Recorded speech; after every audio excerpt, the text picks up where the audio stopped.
An object at rest stays at rest unless acted on by an unbalanced force. An object in motion stays in motion unless acted on by an unbalanced force. Okay, this is Newton's first law. The bowling pin continues to roll at a constant velocity until it reaches the bowling pins, which creates a change, and the bowling pins fall down and makes the ball slow down to a different rate. And then over here, another word for inertia is mass. In Newton's first law, or the law of inertia, the key word in the law is continues. An object continues to do whatever it happens to be doing unless a force is exerted upon it. And then for the example, markers continue to roll until the force of the hand pushes it in the opposite direction. And then for the marbles continue to roll against the ground until the force, which is the whiteboard, stops them. The force acts on the card, but not the coin. This is why the coin continues to stay at rest until acted on by the force of gravity.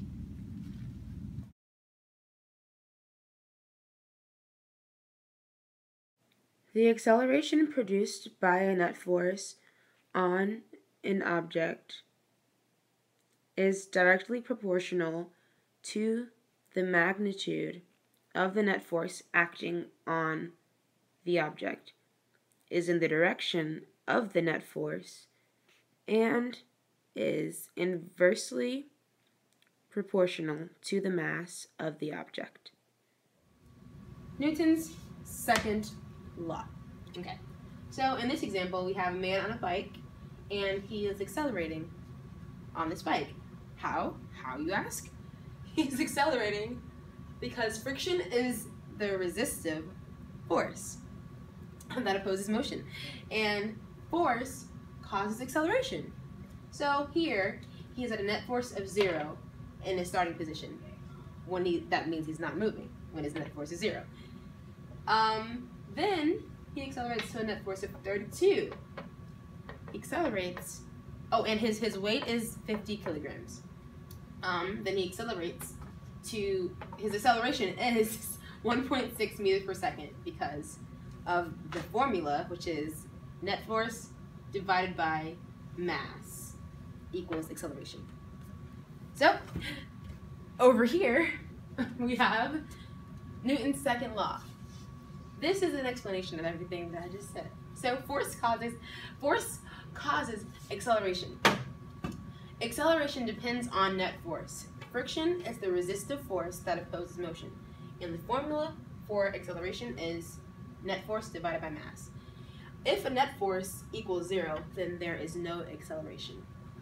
So, free fall is also a factor in Newton's second law. Free fall is motion under the influence of a gravitational pull. So, if I have a book and a pencil, and I drop them both at the same time, they both accelerate at 9.8 meters per second, which is the gravitational pull of the Earth. And if Hannah is walking on the ground, she is accelerating forward because her net force is at 0 when she's standing, and then her walking causes her to accelerate forward. Whenever one object exerts a force on a second object, the second object exerts an equal and opposite force on the first. Newton's third law of motion. In this example, we have a hand holding an apple. The action is the hand pushes the apple. The action is that the hand pushes the apple just as the apple pushes the hand, which is the reaction. So, over here, I have a better explanation of suchness. The force is the same. They have the same amount of newtons are shared throughout both of the things, and the same amount of force is shared.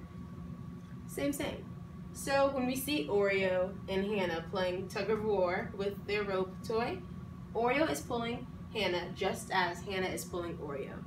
So Oreo is pulling Hannah with the same amount of force that Hannah is pulling Oreo.